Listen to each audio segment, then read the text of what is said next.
ምዕራፍ 30 ራሔልም ለያዕቆብ ልጆች እንዳልወለደች ባየች ጊዜ በእህቷ ቀናችባት። ያዕቆብንም ልጅ ስጠኝ፣ ይህስ ካልሆነ እሞታለሁ አለችው። ያዕቆብም ራሔልን ተቆጥቶ በውኑ እኔ የሆድን ፍሬ በነሳሽ በእግዚአብሔር ቦታ ነኝን? አላት። እርሷም ባሪያዬ ባላ እንሆሃለች፣ ድረስባት፣ በእኔም ጭን ላይ ትውለድ፣ የእርሷም ልጆች ለእኔ ደግሞ ይሁኑልኝ አለች። ባሪያዋን ባላን ሚስት ትሆነው ዘንድ ለእርሱ ሰጠችው። ያዕቆብም ደረሰባት፣ ባላም ጸነሰች፣ ወንድ ልጅንም ለያዕቆብ ወለደችለት። ራሔልም እግዚአብሔር ፈረደልኝ፣ ቃሌንም ደግሞ ሰማ፣ ወንድ ልጅንም ሰጠኝ አለች። ስለዚህ ስሙን ዳን ብላ ጠራችው። የራሔልም ባሪያ ባላ ደግሞ ጸነሰች፣ ለያዕቆብም ሁለተኛ ወንድ ልጅን ወለደች። ራሔልም ብርቱን ትግልን ከእህቴ ጋር ታገልኩ፣ አሸነፉም አለች። ስሙንም ንፍታሌም ብላ ጠራችው። ልያም ወለድን እንዳቆመች ባየች ጊዜ ባሪያዋን ዘለፋን ወሰደች፣ ሚስትም ትሆነው ዘንድ ለያዕቆብ ሰጠችው። የልያ ባሪያ ዘለፋም ወንድ ልጅን ለያዕቆብ ወለደችለት። ልያም ጉድ አለች፣ ስሙንም ጋድ ብላ ጠራችው። የልያም ባሪያ ዘለፋም ዳግመኛ ለያዕቆብ ወንድ ልጅን ወለደች። ልያም ደስታ ሆነልኝ፣ ሴቶች ያመሰግኑኛል አለች። ስሙንም አሴር ብላ ጠራችው። ሮቤል ስንዴ በሚታጨድበት ወራት ወጣ፣ በእርሻም እንኮ ያገኘ ለእናቱ ለልያም አመጣላት።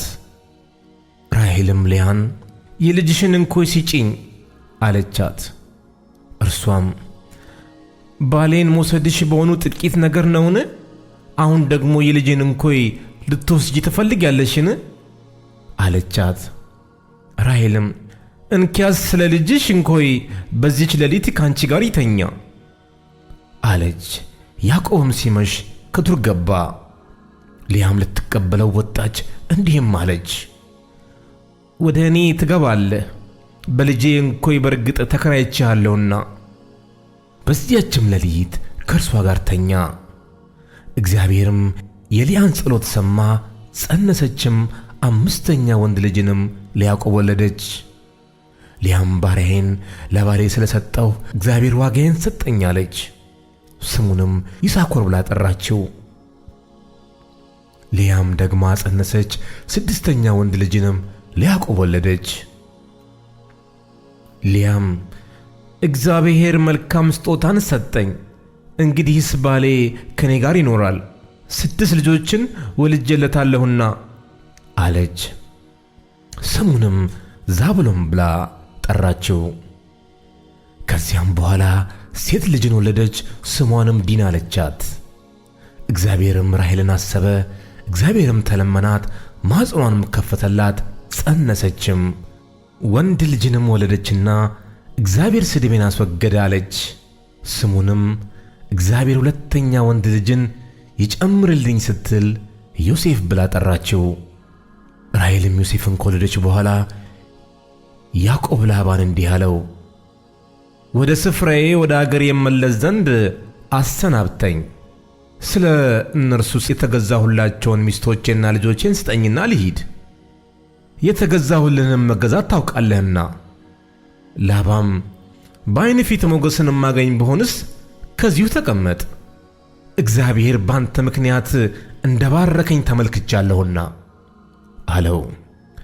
ደሞዝህን ንገረኝ፣ እርሱንም እሰጥሃለሁ አለ።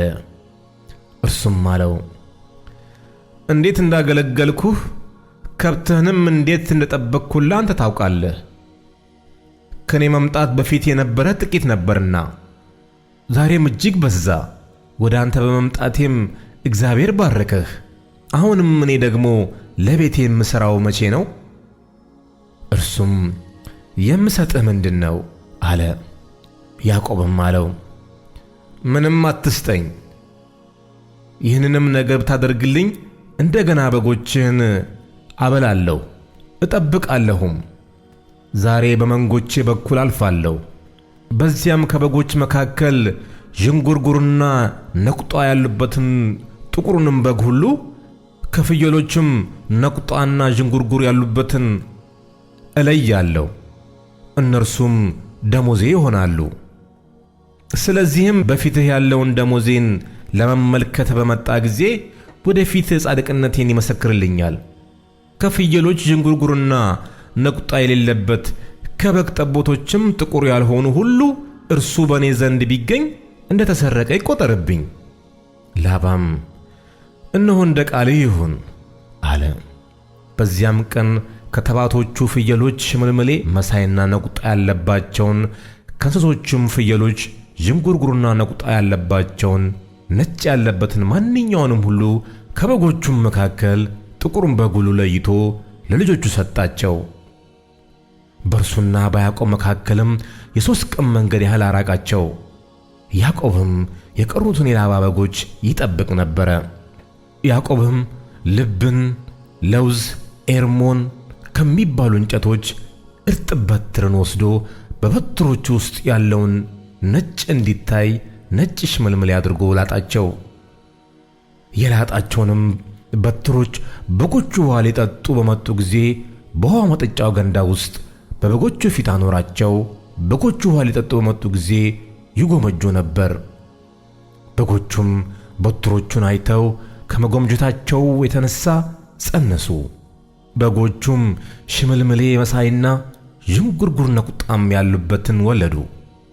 ያዕቆብም ጠቦቶቹን ለየ፣ ሽምልምሌ መሳይና ጥቁር ያለባቸውን በጎቹንም ሁሉ በላባ በጎች ፊት ለፊት አኖረ። መንጎቹንም ለብቻቸው አቆማቸው፣ ወደ ላባም በጎች አልጨመራቸውም።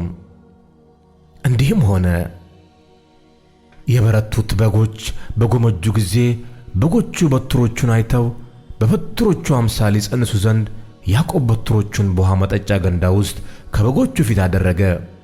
በደከሙ በጎቹም ፊት በትሩን አያደርገውም ነበር። የደከሙትም ለላባ የበረቱትም ለያዕቆብ ሆኑ። ያ ሰውም እጅግ ባለጠጋ ሆነ። ብዙም ከብት፣ ሴቶችም ወንዶችም ባሪያዎች፣ ግመሎችም አህዮችም ሆኑለት።